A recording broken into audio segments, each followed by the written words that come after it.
nakakagigil at di mapigilan.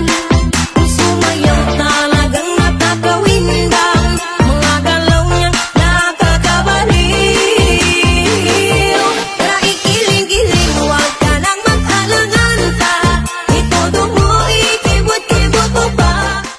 Maako lang ang gugma mo, inday.